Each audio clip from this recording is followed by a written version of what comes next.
Hello friends, మనం APPSC previous year questions చూస్తున్నాం. Screening టెస్ట్లో ఆల్రెడీ మనం 2 క్వశ్చన్స్ చూసేసాం. ఇది థర్డ్ క్వశ్చన్.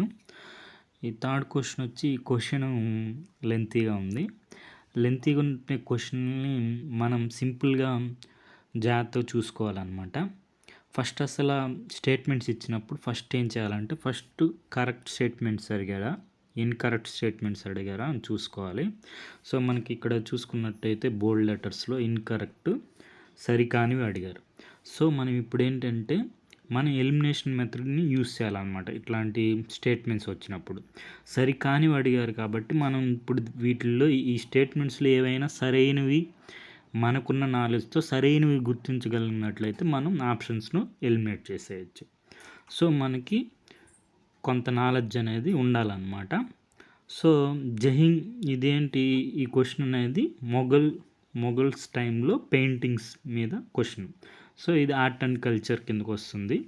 మిడివల్ ఇండియన్ హిస్టరీలో మొఘల్ ఎంపైర్లో art and culture, so paintings question అనమాట. మనకి ఫౌండేషన్ కోసం నితిన్ సింగ్ అనే సారు ఆ Indian art and culture book బాగా యూజ్ అవుతుంది. మనకి ఏ బుక్ చదివానో కాదు, మనం ఒక ఫౌండేషన్కి ఒక బుక్ అనేది ఉంచుకోవాలన్నమాట. ఆ బుక్ని మనం రిపీట్ చేస్తూ ఉండాలి, రివిజన్ చేస్తూ ఉండాలన్నమాట. సో మనకి ఒక ఫౌండేషన్ అనేది వస్తుంది.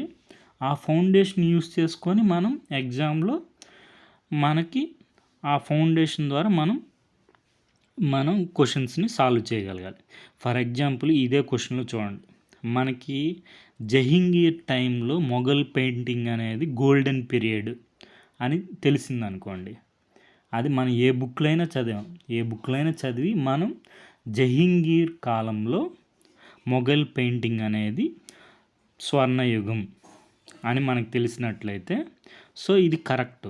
మనకి ఇన్కరెక్ట్ స్టేట్మెంట్స్ అడిగారు కాబట్టి సో బి ఉండే ఆప్షన్స్ అన్నీ ఎలిమినేట్ అయిపోతాయి అన్నమాట. అంటే 1, 2 ఎలిమినేట్ అయిపోతాయి. సో మనకి ఇప్పుడు చూడాల్సింది ఏంటి, ఏ స్టేట్మెంటు, సి స్టేట్మెంట్, అంతే. దీంట్లో ఏది రాంగో చూసుకోవాలి.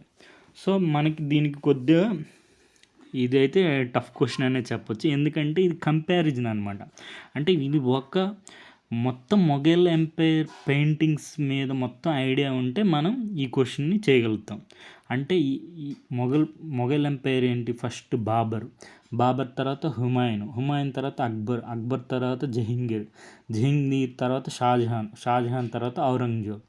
వీళ్ళందరి కాలంలో అసలు పెయింటింగ్ అనేది ఎలా ఎవాల్వ్ అయింది అని ఒక ఐడియా ఉంటే మనం ఈ క్వశ్చన్ని సాల్వ్ చేద్దాం. ఫస్ట్ ఏంటి, మనకి హుమాయూన్ వచ్చినప్పుడు ఏంటి, మనకి పెయింటింగ్ అంత డెవలప్ కాలేదు. ఎందుకంటే హుమాయూన్ బ్యాటిల్స్ చేసుకుంటూ ఉండడానికే టైం సరిపోయింది. అయినప్పటికి కూడా హుమాయూన్ కొంతమంది పర్షియా నుంచి పెయింటర్స్ని తీసుకొచ్చాడు. మీరు చూసినట్టయితే అబుల్ సమాద్, మీర్ సయీద్ అలీ అనే వాటిని పర్షియా నుంచి తీసుకొచ్చారు. ఇక్కడ అంటే ఫస్ట్ స్టేట్మెంట్ కరెక్ట్ అనమాట. ఇక్కడ మనం చూసుకుంటే పెయింటర్స్ని మీర్ సయీద్ అలీ, అబ్దుల్ సమాద్ని ఇరాన్ నుండి ఢిల్లీకి తీసుకొచ్చాడు అని ఉంది. ఇక్కడ ఏంటి, మన బుక్లో పర్షియన్ ఉందని కదా, ఇక్కడ ఇరాన్ ఉంది, ఇది రాంగ్ అనుకోకూడదు. అప్పుడు పర్షియన్ అనేవాళ్ళు, ఇప్పుడు ఇరానియన్స్ అంటున్నారు. సో ఇది ఆ ఆప్షను కరెక్టే. సో స్టేట్మెంట్ ఇన్కరెక్ట్ స్టేట్మెంట్ అడిగారు కాబట్టి ఆప్షన్ 3 కూడా ఎలిమినేట్ అయిపోయింది. ఆప్షన్ సి, అది మనకి తెలియకపో ఉండొచ్చు. ఆప్షన్ సి అనేది ఆన్సరు. ఏంటి, జహంగీర్ పాలనలో డానిష్ వ్యాపారులు మొఘల్ ఆస్థానంలో యూరోపియన్ పెయింటింగ్ని ప్రవేశపెట్టారు అని, అది రాంగ్ అనమాట. అసలు జహంగీర్ కాలంలో మనకి మొఘల్ పెయింటింగ్ అనేది స్వర్ణయుగం. కానీ అతను ఏంటి, న్యాచురలిస్ట్ అనమాట.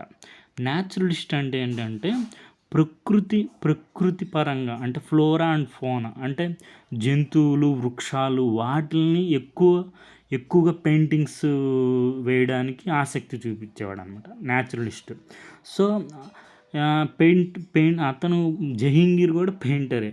సో మీరు ఇది జహంగీర్ ఫేమస్ పెయింటింగ్ జీబ్రా మీరు చూసినట్టయితే అతను న్యాచురల్గా ఉంటాయి అన్నమాట. యూరోపియన్ స్టైల్ అనేది ఆర్టిఫిషియల్గా ఉంటుంది. సో ఆర్టిఫిషియల్ ఎలిమెంట్స్ అనేవి ఇంక్లూడ్ అవుతాయి. అది ఎవరి కాలంలో వస్తుందంటే షాజహాన్ టైంలో వస్తుంది అనమాట. అంటే షాజహాన్ టైంలో మనకి యూరోపియన్ ఇన్ఫ్లుయెన్స్ అని వస్తుంది, జహంగీర్ టైంలో కాదు. సో ఆ ఆప్షన్ అనేది మనకి ఆ స్టేట్మెంట్ అనేది రాంగ్. ఎవరి టైంలో వస్తుంది యూరోపియన్ ఇన్ఫ్లుయెన్స్ అనేది? షాజహాన్ టైంలో వస్తుంది, జహంగీర్ టైంలో కాదు. సో ఆప్షన్ అనేది రాంగ్. కాబట్టి మనకి స్టేట్మెంట్ సి ఓన్లీ అనేది ఇన్కరెక్ట్ స్టేట్మెంట్. సో ఆన్సర్ అనేది 4th ఆప్షన్ అవుతుంది. సో మనకి సోర్స్ వచ్చి Indian art and culture by Nitin Singhania sir. Thank you for watching.